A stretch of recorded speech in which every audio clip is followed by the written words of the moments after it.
Just wanted to give you a brief background on what Headstart is and what we do as an organization. Headstart is a not-for-profit organization supporting entrepreneurship and helping startups in their journey. So we're almost a completely volunteer-driven organization, and we've been almost around for 15 years and helping build startup ecosystems in 25 plus cities, and have organized over 4,000 startup events so far. So coming to this session, for all the D2C founders, especially, certain questions are very, very important, right, to the brand growth. Few of them being tapping the right audience, what is the effective budget optimization, what is the optimum platform mix. So in the second episode of Decoding D2C, which is an initiative by the Headstart D2C Club, I think a lot of you must be members of our WhatsApp group. If you're not, please ping us later on and we'll send you the link. We will cover the know-how of performance marketing, and Alan Roy Varghese, who's a co-founder at ours, a D2C focused performance marketing agency, which is now over 3.5 years old, will be facilitating this session. So firstly, I thank him for taking out time and to help the founders here, for whom this is a very, very integral part of their growth. Absolutely. Thank you so much. So thanks, Alan. Before you start, I just want to give a little more context of why Alan is, the right person right now to pick his brains, because, his team, which is now almost 16 people, right, has now been working with over 35 brands actually, and manage ad spends of 7 CR per month, which is pretty huge. I believe a lot of learnings to pick up from him.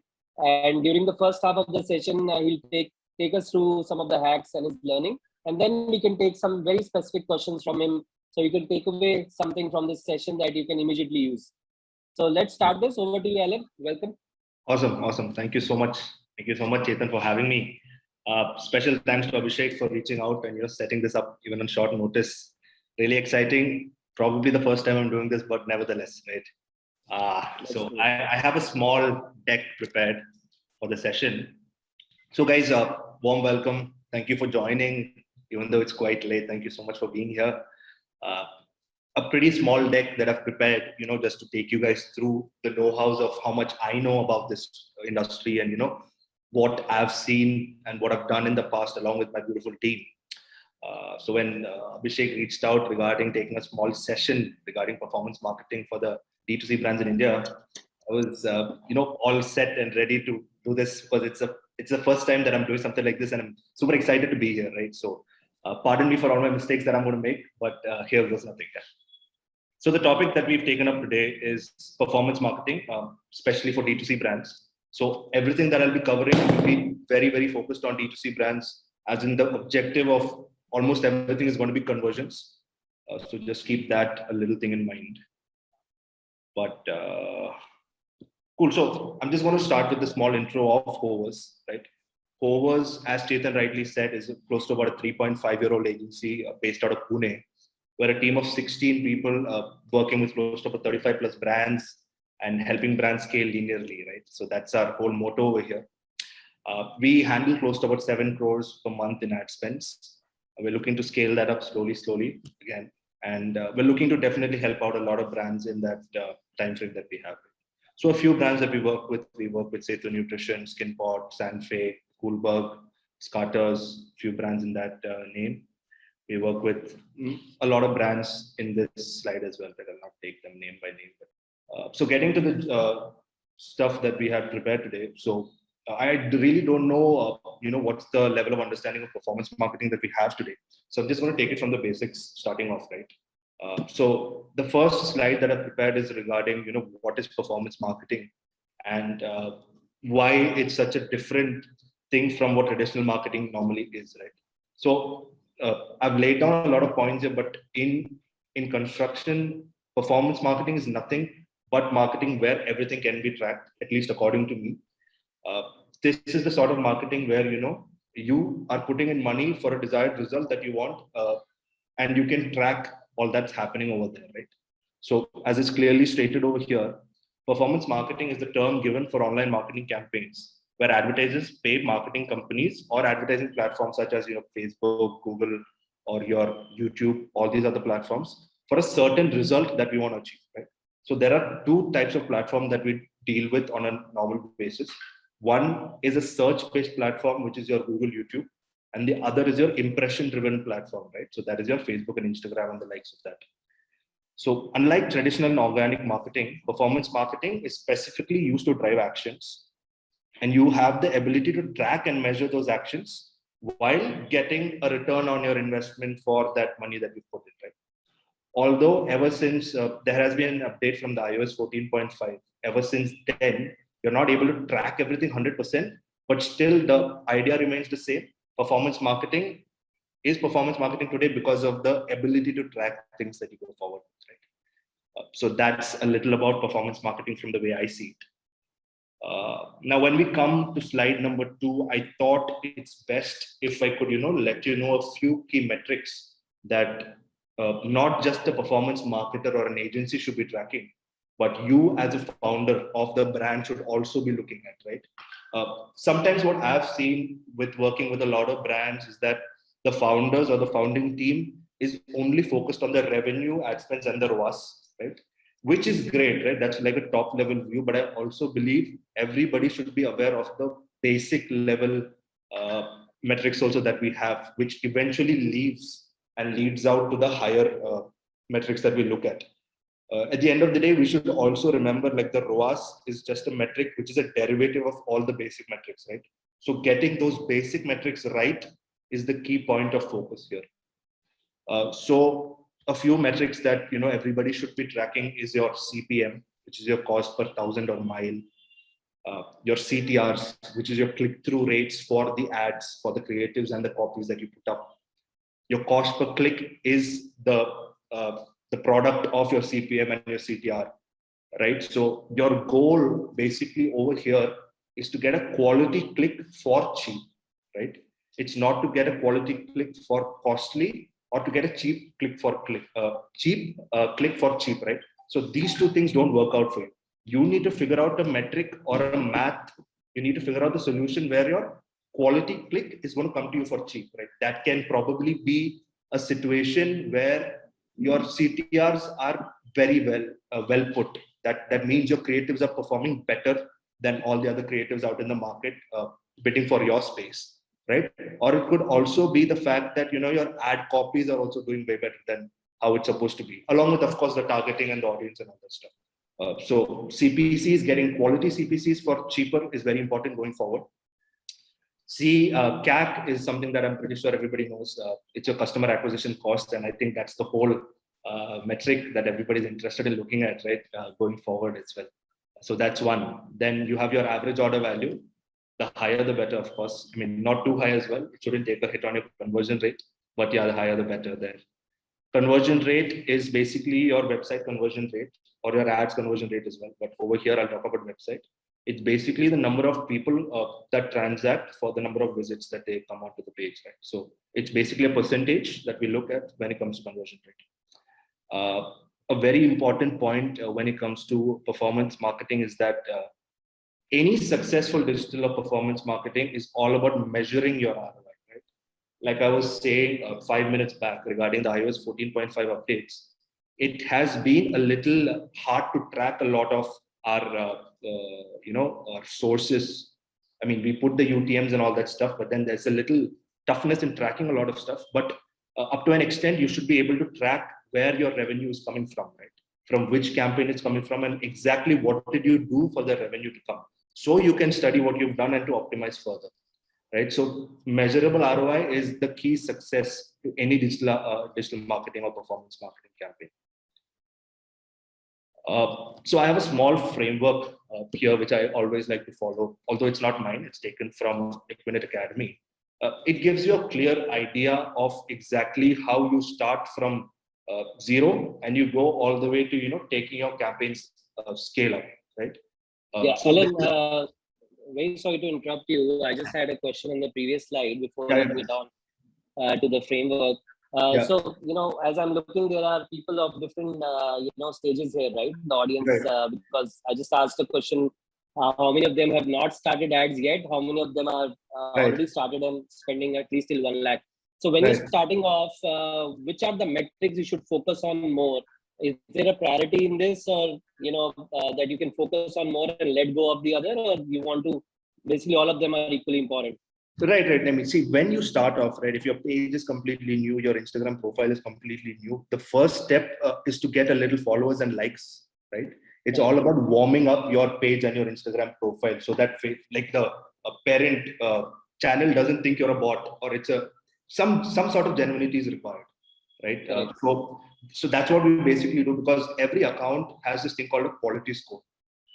And quality score is super important, right? So if you need to look legit, and if you need to have some legitimacy to what you're doing when you're starting off, it's best that you get some followers on your Instagram page. So your objective of the campaigns initially would be followers, right? Page followers or page likes. Correct. Once you have gathered a few of that, then you can think of awareness, then you can think of add to carts, then you can think of conversions, right? So the priority list would be that, if you ask me. Yeah, absolutely. I think even if you get people to the page and if you don't have good content, there's no point, right? So some basic hygiene work has to be done before you even get started. Very absolutely important. So the way I look at it, right, our social media accounts, I'm talking about the organic side of things, they act as an online brochure for us, right? How traditional brochures used to be at expo events. Our online presence acts as a brochure for us, for the consumers who come to our channels through paid advertising. Paid advertising is a very short span game. Might be there for 2 to 3 seconds of a consumer's mind. They either click and go to your website, which is out of the network. They click and go outside the network, or they click and come to your page or your your Instagram profile. So when this happens, your content should not just speak about products and not just speak about exactly what the USP is. I mean, I've seen a lot of brands just talk about product USPs all the time, right? It doesn't make sense, because once you think from a consumer point of view, they just don't want to know what the product USPs are. They rather know a lot more about you also as a brand, right? Absolutely. They would definitely love to know why you're doing what you're doing, and how you can help, right? I'm talking about it from a brand level, an overall brand level, rather than just product. Absolutely. So, I think the performance marketing overall gets better if you have some basic content marketing done, initially on your page. I mean, except for a niche of apparel, like apparel is the only niche that I've seen where the consumer converts in the first touch of the ad. For most of the other niches, I've seen that the consumer takes at least 2 touch points to convert from the ad, which means there is a higher education cycle. Correct. Right? So for that, all this will definitely, help. All right, awesome. No, good to know. Please carry on. Definitely. So, I mean, coming back to the advertising framework, right? So this is broken down into 5. Namely, the first one would be about analyzing and defining. So that's the 0th step, if I could say, right? It's just about more about knowing your product and who you should be going behind. This is the thoughts you put on paper. This is the theory stuff before you go practical. So this is very important, right? You need to know who your competitors are in the market. What are they spending? I mean, you may not get to know how much are they spending, but what are they spending on, right? If you are an X competitor and someone's Y, and you're doing the same, you have the same list of SKUs, you can at least check on the Facebook ad library to which SKUs are they putting their budgets to, right? So these are small hacks that you can definitely look out for what's happening in the market. You can have a simple Google search and see who's ranking where, right? If your competitors are already ranking on your bidding, and you can see how much they're bidding for it as well, right? So all these things will come in your analyzing and defining stage. After that, what you do is basically you go forward to figuring out which channels that you want to push it forward to, right? So at least according to me, I think that's the right approach. I mean, a lot of you may differ, but definitely figuring out which channel is your product an instant impulse purchase, or is it a need-based product, is something that you'll definitely have to figure out before you start it. If you're impulse driven, majority of your money should go towards the impression driven platforms such as Facebook, Instagram, Snapchat. But if your product solves a need and is more search based, you should definitely go forward and put majority of your budgets towards Google, Bing, and YouTube, and all those platforms. So very important. Again, for D2C, I'm not seeing a lot of brands do LinkedIn yet. But we might see that soon because of all the CPMs that raising on Facebook and Instagram. But LinkedIn not yet, so I'm not touched base on that yet. Post that, it's about the specific campaigns that we set up on each of the channels. That can be your display, remarketing for Google, can be your search, brand, keyword, anything for Google, and your top of the funnel, middle of the funnel, bottom of the funnel for Facebook. How you're going to set that up, what is the budget allocation, and all that stuff comes in the third step. I think in the third step, one more thing that really matters is your creatives, right? Now, once you've already figured out your channels and you know how you're splitting the budgets between channels, creatives is going to be a very, very big role on who you're going to communicate what to. Now, for example, if you're running ads on a certain SKU, but you've listed down 5-6 different audiences you want to run it to, you can definitely make a little slight variation on this creative for all the audiences. That might help you give a better CTR, right? So that's an A/B test that you can definitely do. So that is one. And the fourth step would be to gather all this data after successfully launching these campaigns and all that stuff. You can look at all the metrics that we spoke about on the second slide. We can track how it has been for the past 7 to 14 days after the campaigns have been launched.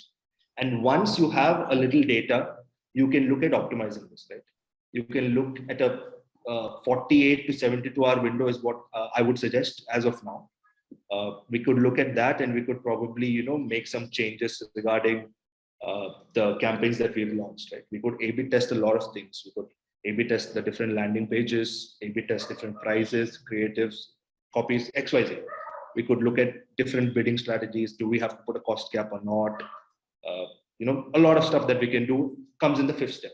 So what I believe is this framework just doesn't help a business to, get the best ROAS, but also helps the pixel to learn well, right?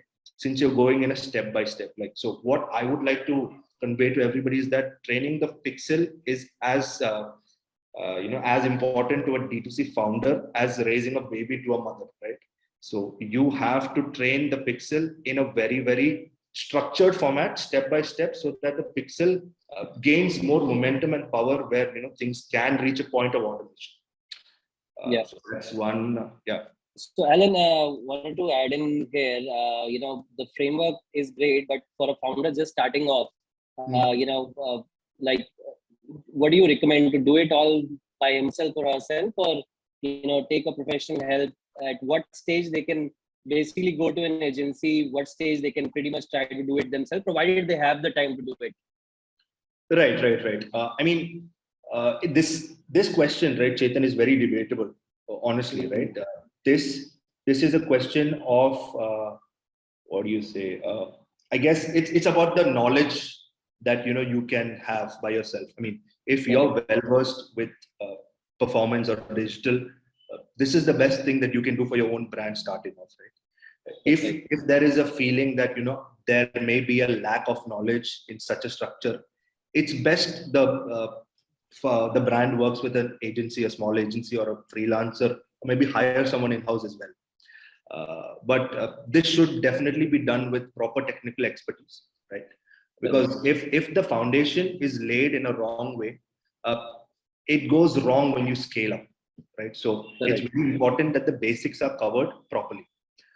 So again, like I said, it's a need-based question, but based on the knowledge that one thinks we have. Sure. Yeah, absolutely. I think I'll also like to take some thoughts from Gagan Malik because he's the only one who's responded that who's putting in a lot in performance marketing. So Gagan, if you'd like to speak up, it'll be great to know how you started off, and if there was any format that you followed initial days, and whether you used any agency, and at what time did you use it? Hello, everyone.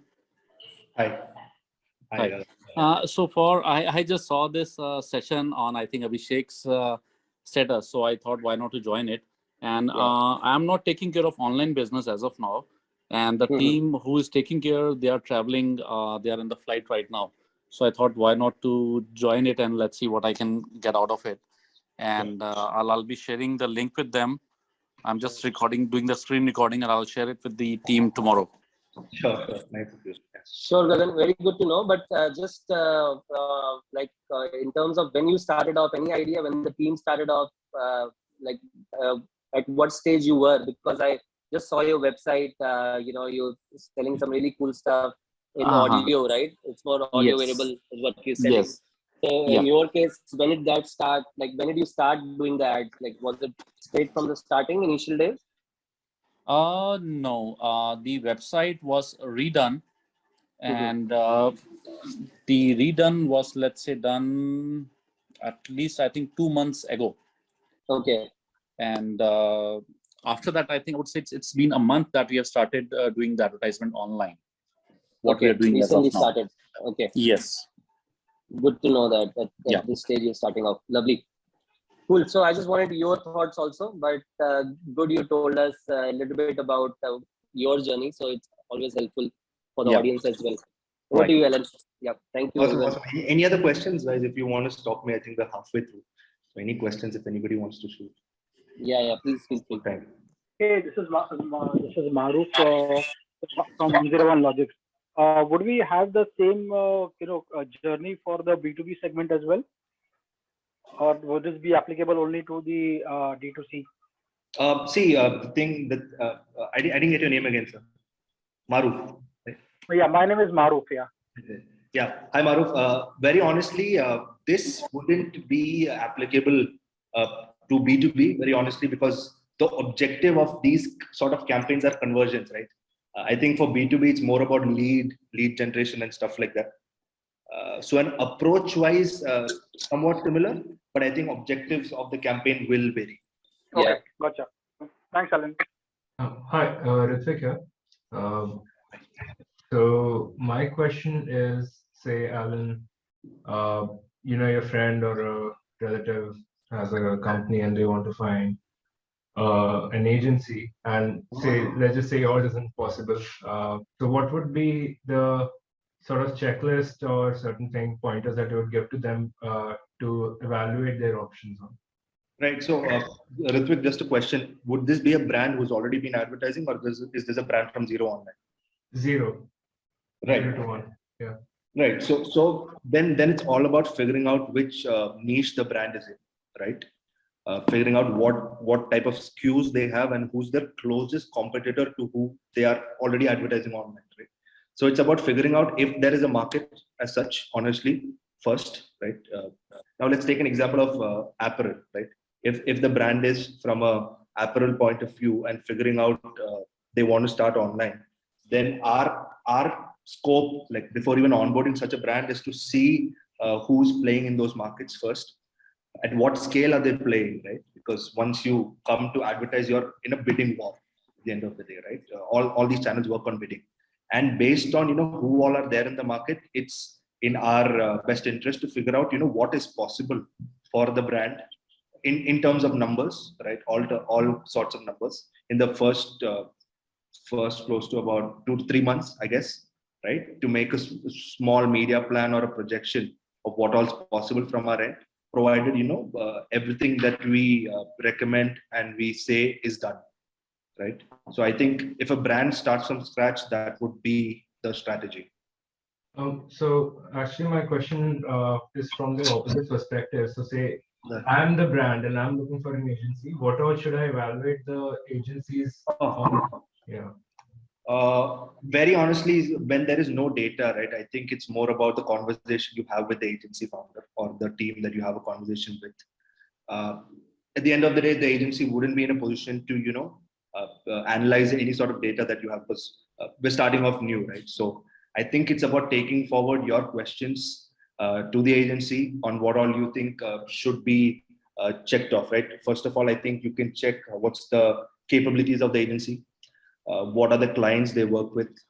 For all you can also speak with one of their clients just to get a feedback from the client themselves, right? So that's point number one. And also check if the agency works or has worked with anybody else in the same niche that you want to start off with, and probably ask them for what the results were in that situation, if they can tell that to you. So that's one point. I think that's about it. That's the best way you can go forward. And of course, right, if the synergy matches, I think that's the most important point. Hey, Alan, this is Shashi. How are you doing? Thanks for joining in. Thank you so much. Thank you so much for joining, Shashi. Hey, Alan, I had a question. So just wanted to check go with you with what's your view on, like, for a brand starting in the early days of performance marketing, what should be the split of their overall budget between conversion-focused ads with a call to action and brand building communication? And how does that split? So that's the first part of the question. And the second part is, how does that split change maybe 1 year out into being, consistent performance ads? Right. So I didn't get your name again, sir. Sorry. Shashi. Shashi, yeah. Shashi, two variables that I'll need, right, just to answer you here, because it's very, very dependent, is give me a ballpark figure of what the spend is, and which industry are we in, right? So nutrition, health and wellness. Okay. And ad spends, say, about 5 lakhs a month. Right. Okay. So if we're starting off from scratch, that is from day zero, let's take that situation, right? So most of our spend should go to the top of the funnel. We need to definitely, fill in that top of the funnel once we start off.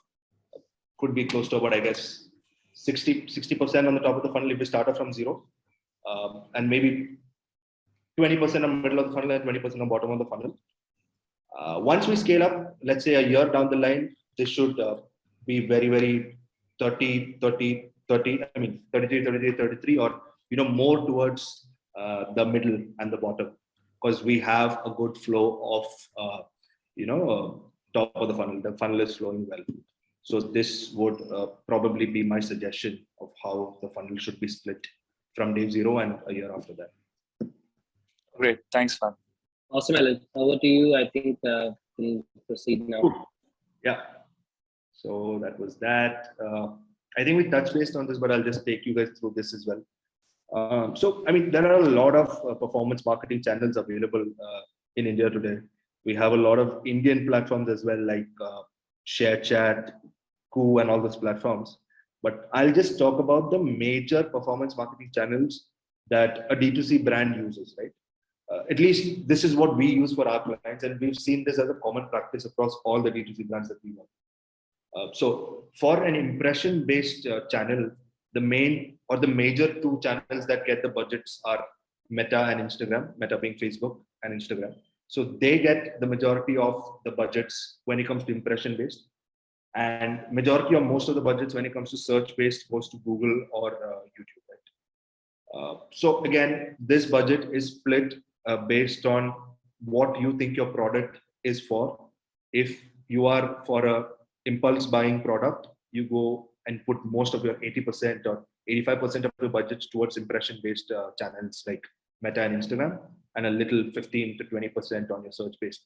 Now, on the other hand, if you are more of a need-based or a search-based product where there's a lot of learning required, you go to your Google and YouTube and put most of the budgets there. The only problem with your search-based platforms are that scale is not relative to the amount you put in. It can only spend if people search, right?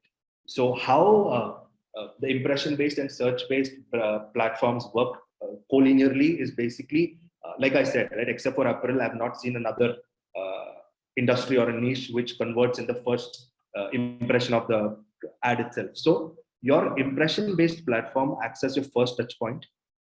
Then your search-based acts as your second touch point, where the client, where the consumer searches for your brand and purchases, right? So because of spending on your impression-based platforms, you're garnering a much higher market or a bigger market structure for yourself, for your brand, where people are getting to know you more, and they go forward towards a search-based and buy your product, right? So by default, increasing your search volumes as well.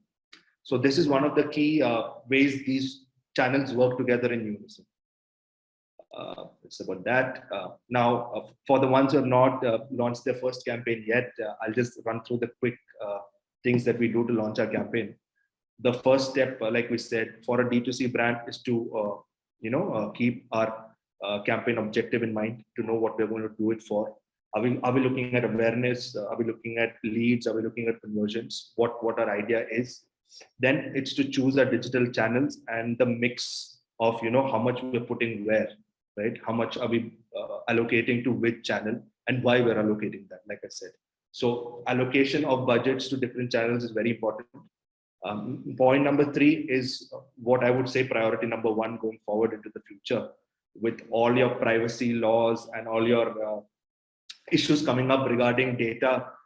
Creatives and ad copy is going to play a very, very, very important role. And I would urge all the founders over here to pay much more attention to the creatives and the ad copies that go up on your ads going forward, because tracking is going to get really hard. CPMs are ever increasing. So the best way to get a great ROAS is to improve your creatives and ad copy to get a better CTR. Right?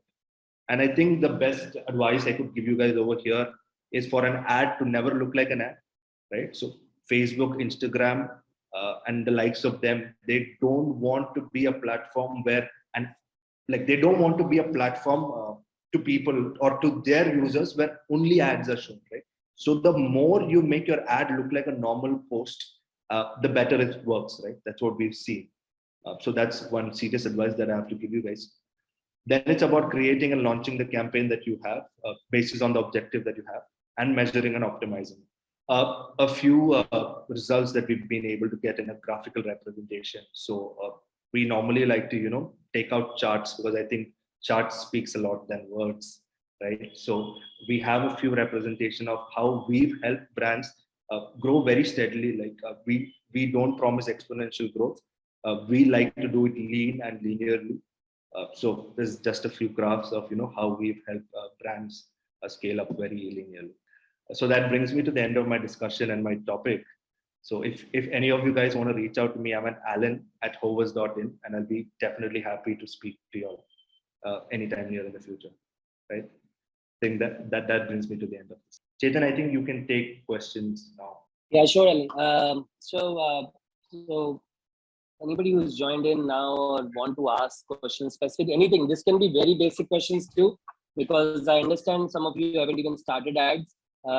So just feel free to talk and maybe share about your brand and maybe take some help from Alan immediately that you can go and use. Sure. Hi, I would like to ask a question. Sorry. Yeah, no, Did I interrupt please. anybody? Yeah, go on.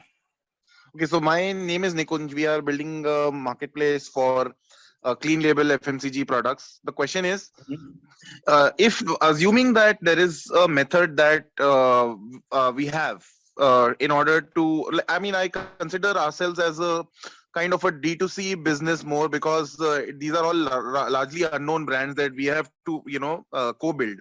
Right. And the question is that if assuming we had a method or a hack that we can achieve salience through other methods than performance marketing for the moment, as in order to grab the low hanging fruit in the market. So should we look at should we look at performance marketing at a later stage when we can afford it, when we can get more efficiency out of it, and just skip the process altogether? It's a question which we are grappling with right now. And the reason why I ask you this is in the initial days, whichever agency we've spoken to, they said, the conversion cost per in the beginning, when you don't have brand salience, is going to be pretty high. It's going to be like 200 plus. So that is something that goes beyond the affordability zone. And right now funding environment is getting more tight, as you see. Right. True. Nikunj, thank you so much for the question. Performance marketing can definitely come in later, but then the only worry about the other platforms is, right? So performance marketing guarantees you orders from day one, right? From the time you start your ads, if done right, you should be seeing traction on your website, right? For the marketplace that you're building. For these other channels, the only worry is that there is no sort of metrics or guarantee of whether these orders will come or not, right? So WhatsApp would have been a great platform for you to use, but that's only after you have the first initial set of acquisitions of the customers that you've already done, right? SEO is probably something that you can invest in, but again, no fast results there. It's going to take some time. So maybe my suggestion would be to simply, for you to boost your posts, right? Put in some money to boost your posts and probably get in some inquiries or some building the brand a little more, have a little more word of mouth, right? So I think that is the best way for a brand to not invest in performance marketing, but to get a small taste of it? Sorry, my actual question was that let's assume that there is another method, channel, or hack in order to get brand salience first. Okay. Yeah. And after that we look at performance marketing, because the performance marketing initial days everybody's saying because you don't have brand salience, the cost per convert is going to be pretty high. So although it guarantees orders from day one, but the cost per convert is going very high in the beginning when you don't have brand salience. So if there is a way to get brand salience, can we just skip performance marketing altogether, or do we need to nibble at it even when we don't have much budgets around it? Very honestly, Nikunj, I'm not really sure if I have the answer to that today. Okay. But I would still say you can still build brand salience through brand marketing, which is another part of performance marketing, right? Like I If said, one has to do that, then one should focus more on making these Insta reels, short videos, or what exactly is the best way to do that? right, your Insta reels and videos, right? So again, this is not about the content, this is about the distribution of the content, right? So that is where you have to put your focus on, and to distribute, you will have to run paid advertisements, right? You will have to reach out to an audience which is not already in your circle. That's the only way you can also build brand salience in the long run. So you can make your reels, your posts, but then boosting it a little for a little wider audience to get to know about you is the best thing that you can do. So you are, let's say, saying that we should use the same agency for content creation, same agency for this thing, social. Because my creative agency also says we can help you with social. I don't think they're specialists at it. And if I think that the social this thing is outsourced to somebody, whereas the creative is done by somebody, I don't think that is also going to work. What's the best way to do that? Again, right, very honestly, it depends on the capabilities of the agency. But there are agencies who do both, and they do both well. But very honestly, there are agencies who only do performance, and there are agencies who only do content, right? But in the initial stages, I think, Nikunj, it's best if you do it with one person, because I don't think the requirements are so much also, right? So maybe that helps you cut down a little cost as well if you work with one person for both the things. So I think that's better. Yeah. Okay. And maybe when you scale, you can look at a specialist in each of them. Awesome. Anybody else wants to ask any question, anything specific to the brand? Hi, Anmol. Yeah, please go ahead. Hi. Anmol this side. Yeah. Hi. I would like to ask a little bit out of context. Since you're a part of Y Combinator startup school, right? So what all learnings did you have from there? How was your experience? And for an aspiring entrepreneur, how should the approach be? Very honestly, so I've done that when I was in college, right? In my 4th year of college is when I took up the Y Combinator startup school. Super interesting. That was also, thank you for asking, actually, very nice question. So that was also the time when actually Hovers was just started. And, we were a little clueless on the direction of how to take things forward. So basically, my best takeaway from the Y Combinator startup school was the weekly chats that we had, right, with the team. Pretty interesting. Got a lot of good connections that I made over the time, and learned a lot from their startup school online program. Okay, and how should the approach be for an aspiring entrepreneur? I didn't get your question, Anmol. If you could be a little more clear in the approach as it. I'm looking to start my own startup. Right. And I'm an MBA student. Right. And after some workings, I would be starting my own startup. So, how should the approach be? Like, should I directly aim for going into Y Combinator, like institutes like Y Combinator, or just have some experience, start something, learn something, fail in that, and then maybe think of going into it? Anmol, very honestly, it's not clear that you will fail in what you do, right? So don't worry about that. But definitely, it's to each his own, right? We started Hovers out of college because we really loved the digital space, and we really wanted to do something out of it. But again, if your plan is to definitely go ahead, work for some time, and come back and do something, I think the first question you'll have to ask yourself is whether you want to do a product or a service-based business, and learn a little more regarding that. And Y Combinator just helps you. The startup school program just helps you get a little more idea regarding business and how business is done in the online age. right? So even if you plan to not do a business tomorrow, I would highly suggest you do that. That'll really help you as a person as well. Okay, yeah. Hey, I have a question here. Hi, Alan.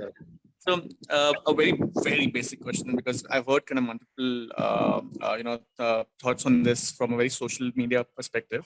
So the question is, in terms of can you introduce yourself a little bit about your what you do, what your brand is about? Sure.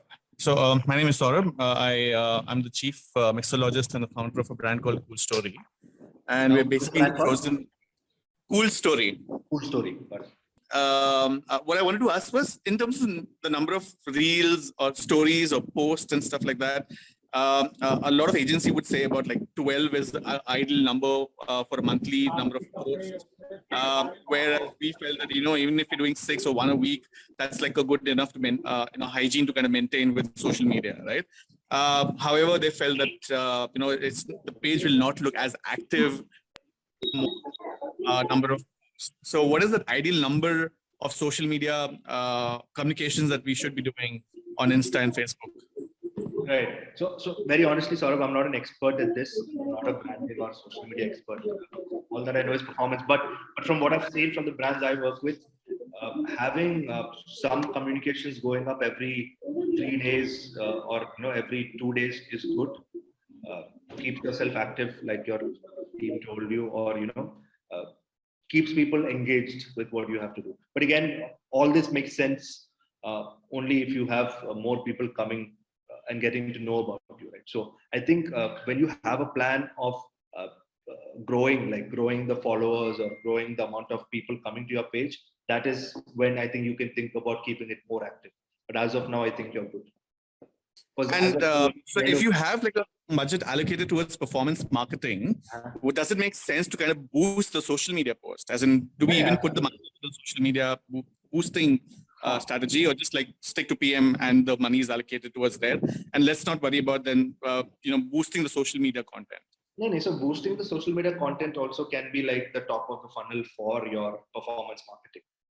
So brand awareness can also come from boosting posts, right? So that budget will also be part of the PM budget. Got it. Thanks for that, Alan. Awesome. Thank you so much. Yeah, hey, Alan, Sashi again. If you got some time, take questions. So, specific to like ads managers, just wanted to pick your brain on, in your view, what are the top 3 must-have ad types focused on conversions, to include in, the portfolio, like other than remarketing and lookalike audience ads, like example, catalog, carousel, or social proof, etc. Right. I think one of the major things that, all brands should try approaching as of now is user-generated content. Builds a lot of trust with the consumers, right? Helps everybody understand more of why the brand is legitimate. Right? Legitimacy is becoming a big factor with so many brands coming into play. Right? All of a sudden, after COVID, there's so many D2C brands in India. So we should start thinking about what consumers are thinking. Right? They're getting so many ads. Sure. Right? So UGC obviously is trending. And yeah. Right. I think another one that we'll have to look at is customer reviews. Right? Customer reviews, again, the point being trust, legitimacy, superb option to get your consumers a little more trustworthy on why they should purchase with you. And I think the third one would be your lifestyle images, right? Don't go behind crazy creatives marking 100%, all your % off and your pricing and all that. Everyone's doing that, but we've seen fairly a little good success with our lifestyle images, right? This could be great photo shoots of the product, right? Especially for you, Shashi, it would be of taking a little scoop of the protein outside and showing a little more of that, right? People really want to know what they're going to consume. Sure. So we've seen that working for our brands, right? So sure. That's something else that can give you crazy click-through rates as well. Sure. And we'll connect. I'll connect with you soon. Let's get on a call. Yeah. Thanks, man. Hi, Amit, you're not that audible. Is audible? Yeah, better. Okay. So first of all, sorry, I missed the initial part. I joined lately, so I'm not sure whether this has been covered or not. Right. By the way, my background is I am a developer. We are developing chatbot solutions for D2C companies. So conversational commerce is next big thing. Everything will be, on the WhatsApp, on the Instagram now. Right. And recently we achieved the Instagram feed as well, where D2C brands can directly sell in the chat. So my question to you is, what are the use cases that D2C brands should be looking at when it comes to the conversational commerce? What all things can be done? What are the retention strategies they can have with the conversational commerce? Strategies as in, what type? I mean, I didn't get you exactly. So one is like sending the abandoned cart messages. Right? Types of campaigns is what you're saying. Exactly, types of campaigns. What all use cases? Again, right, nothing out of the box as of now. I think just the basic stuff. Your abandoned carts, your offers that you have, your new product launches. But I think something really, really helpful with conversational commerce is your cross-selling and upselling. Right. That is something that can really, really help bring more lifetime value of the customer and help you definitely increase the AOV, right? As CPMs and CACs are ever rising, getting a higher AOV is super important. So I think the way, me being a performance marketer, I would look at retention or conversational commerce as a cross-sell and upsell more. I mean, from my eyes, at least. So if you're building a solution for that, I'll definitely be willing to talk, right? Definitely, man. I mean, I was speaking with one of the Delhi-based company. They were looking for such a solution. They have a huge database of their customers, and now they want to understand what this customer can buy next, what else they can cross-sell now, and what they should be launching now, so that a customer can retain further. Absolutely, so absolutely. Definitely, I'm discussing a case with them. If I have anything like this, and if I conclude with any solution, I'll definitely get back to you. Oh, sure. Please. Cool. Thanks, man. Thanks for your time. Pradeep has a question. Pradeep, you there? I think he's asking for a jewelry brand. Is the impression-based ad more useful or the search-based? Jewelry. Jewelry, would it be imitation jewelry or like real jewelry? Or those are two that's it. Price points, right? So makes a big difference. Real designer jewelry. Costly jewelry, right? So this would be a good mix of impression first, right? Very honestly, for a search based, right, you cannot see jewelry and buy. I mean, you have to see jewelry to buy it. Right? So jewelry is something you can definitely have most of your budgets towards impression. Show the consumer the first touch point via impression driven. And if they really like your product, they might visit your website, put a heat map on your website, go through, what all they're looking at, and probably, get them into your remarketing funnel on Google. And mostly, I believe the final conversion will happen through Google. But again, impression will be the first touch point. Yeah.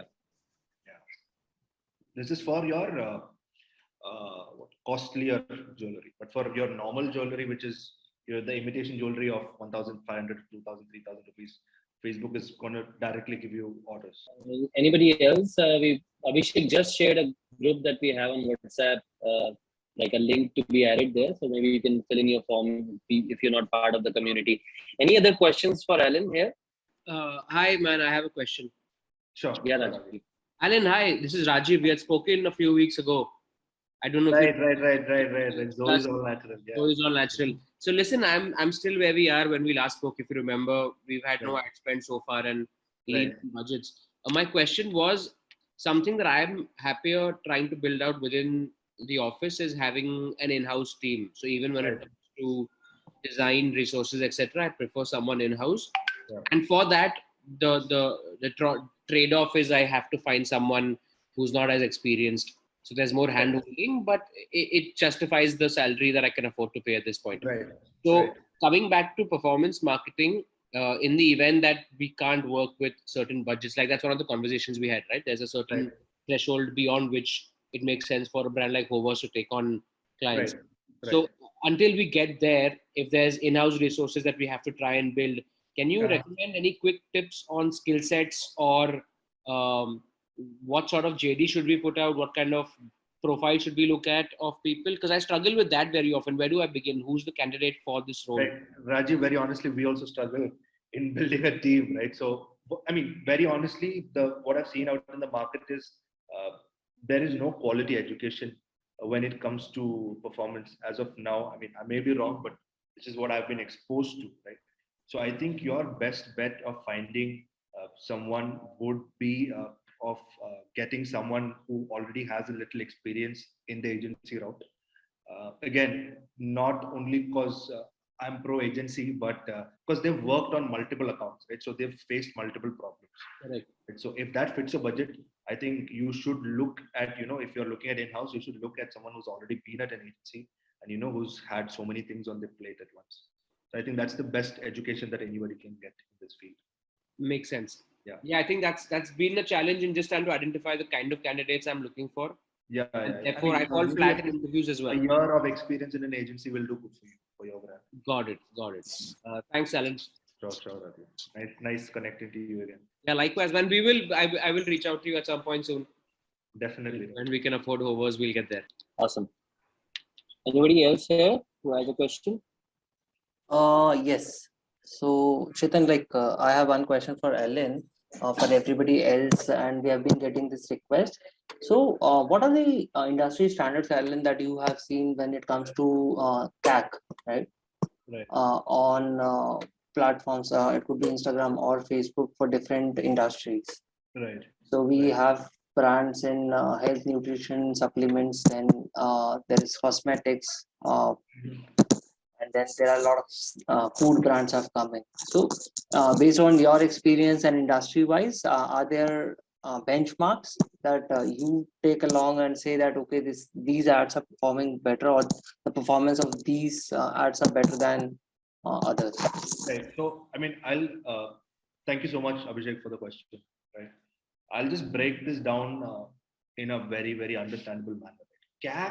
CAC is a derivative. Is a derivative of the industry, right? Is the derivative of the AOV, and is the derivative of all the other metrics that we have. But mainly, it's about the industry and the AOV, right? Again, if I look at the cheapest CACs that I've seen that in apparel, in footwear. That's the cheapest where I've seen it. Again, why is it the cheapest? Because there is not a lot of need for education there, right? Everybody knows clothing, right? Everybody needs clothing. Not a lot of education need there. Customer education, money burnt is very less, close to about nothing, directly convert, right?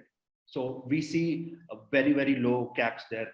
That can be anywhere from the range of 100 to 250, 300 rupees, anywhere there, right? For a product of 1,000, 2,000, 3,000 rupees. Getting a massive 10x, everyone's happy. But and the other side of things, in the other side of D2C, when it comes to, products or, brands, which serves a certain niche where, a lot of education is required, be it nutraceuticals or be it, I guess, what do you say, skin oriented brands, right? When it comes to this, you will have to educate. So I'm not talking about the common cream and all that. I'm talking about the very high level skincare brands and all that stuff. So when it comes to this, you have to educate the customers a lot more. You'll have to invest money more on your top of the funnel. And God forbid you have competition, that you'll have to invest money to go to war with them as well, right? So we see high levels of CACs there, can be somewhere between, I guess, 800 to 1,000, 1,200 as well, right? So the objective or the problem statement over there would be to try to increase your AOV so that your ROAS is positive. But again, this is the range of CAC that I see. Abhishek? Yeah, thank you. I think that answers that. So, Alan, I have a question. Of course, you help everybody when they come to you as an agency. But even for an agency or people who are doing it themselves, what are the right kind of tools that can help measure, the performance, that we're going the right way, whether it's ROS, and what is the right way to measure it? The best way that one can measure is basically using 3 tools. Take our example. Right? So we basically have most of our brands using Shopify. Shopify gives you a very, very nice analytics and analytics dashboard, right? Which tracks a lot of, almost everything that happens on the website, right? If the UTMs is put correct on the ads manager. So Shopify is definitely, the backend, the analytics dashboard is definitely my go-to to see the conversion rate, the AOV, the revenue. That's number one. Number two, to look at a campaign-wise performance, I would like to see the Facebook Ads Manager, Google Ads Manager, and link it to what's happening on Google Analytics, right? I would like to match my UTMs to see the match rate or the accuracy ratio, because the tracking is not 100% right as of now, but this is the best way, and I think this is the best market practice as of now. So again, 4 tools that I use is the Facebook Ads Manager, Google Ads Manager, Google Analytics, and the Shopify or website dashboard. Got it. And I believe it has metrics like way to measure the dropout points and stuff like that, right? All that is there. You get to see your bounce rates. So Google Analytics, if you go advanced into it, you get to see a lot of stuff. You can even carry the consumer via the touch point that they have, multi touch points, and where Google came up, or where different channels also converted and all that stuff. Understood. Okay. And another tool we use, which is not for analysis, but this is just to see how the consumers that come on our website drop off, or what other actions they take, is Microsoft Clarity. We use that quite extensively for higher AOV products. Right? Okay. Because again, conversion rates are really low there, because we are targeting a very, very niche segment of audience, right? So we put on Microsoft Clarity there to get a screen recording of how these consumers are going through, right? How they landed, where did they exactly land, how much time they took to scroll, to add to cart, did they add to cart, and all that stuff. So that also really helps. I think that's it from my end. I think anybody else who has any question, feel free to reach out to Alan directly. I'll just share his email as well. And happy to also give you a one-on-one session. He's been gracious enough to tell that he can do that as well if needed. So I think we're good for now, Alan. Thanks a lot. Sunil, do you have a question? That's why you're raising the hand, or we can take one last quick one. Yes. Good evening, everyone. So may I ask the question? Yeah, please go ahead. We have a couple of minutes to do that. Yeah. So first of all, thank you, everyone. It was amazing to listen to you all. My name is Sunilani, and I'm an MBA student. And I have this plan to launch a clothing brand, but I have no idea what to do. I have several plans, but like being a student, I don't know anything about it. Like I'm not even affluent enough to fund the plan. So I have like very clueless. Right. So just a bit of guidance will be. Absolutely, that's where Headstart also comes in, right? And I think it's good that we take questions like this also, Alan, very, very early stage. Absolutely. Way to get started. I hope you have some product, something ready that you want to sell. What is that one thing that you were saying? Apparel, right? I think, Sunil, this question is for you. Yeah, he said apparel. Yeah. No, actually, clothing brand. Like major the clothing, like everything clothing related. So sure. And then later on we'll be moving to shoes. So I have a bit of planning related to clothes, but not exactly apron. Sure. Okay, Alan, one last piece of advice for not just for him, but anybody who's just starting off. I think really early. Right. I think my piece of advice to anybody starting out is when you look at business, or when you look at danda, in other words, right, you'll have to look at it from two directions, right? One is distribution and one is product. So as a founder, outsourcing product is not a very clean idea, right? So I think your first idea or your first set of thoughts itself that you have should be about the product. It's about how you're going to fund the product, what the product is going to be, how you're going to get it made, all that stuff, right? Don't even think about how you're going to sell it. So figure that out. Try to speak to more people who can help you do that. Once you have product with you, there are a lot of help that you can receive for distribution, right? So that's a problem that can be solved by someone outside other than you. But product is something that you will always have to be on top of, right? The product is your baby, right? So focus on the product, forget about distribution for some time, figure out how that can be done, and you'll do really well. Okay, so should I research? Yes, sorry to interrupt you. Go ahead. Should I start researching on the textile industry and then fabric and everything and then convert it into a clothing product, like from that level, or like what should I examine? I mean, so to each his own again. But if you have the time and if you're really interested in all this, it's always good to research. The more you know, the better decisions you make, right? So definitely research on the industry, look at the fabrics, and see how you can do something differently other than what's happening in the market. I mean, don't go too different from what's happening. Remix a little from what's happening, right? So I'm of the belief that no ideas are new, everything is remixed, right? So you can probably look at who is doing really well in the market. You can look for brands that you already are aware of. I mean, definitely you'll have some inspirations. Look at what they're doing. Look at how you can do that better and reverse engineer and research accordingly. Got it. Thank you so much. Yeah, no worries. Thank you so much. Thanks again, Alan. This was wonderful. I think we'll definitely have you come again in some time, because this is one topic that everybody wants to know, as they sort of path their journey towards growth, right? So thank you so much for coming in today and sharing your absolutely. own learnings. Yep. Take care. Bye. Super fun. This was the first time, but I hope this was not the last. No, absolutely. You're wonderful. Thank you. Thank Bye. you, Take care. Alan. Thank you, Bye, everybody. Thanks, Alan.